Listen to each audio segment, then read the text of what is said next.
الذين قالوا ربنا الله ثم استقاموا تتنزل عليهم الملائكة ألا تخافوا ولا تحزنوا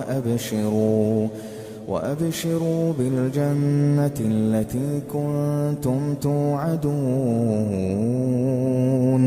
نحن أولياؤكم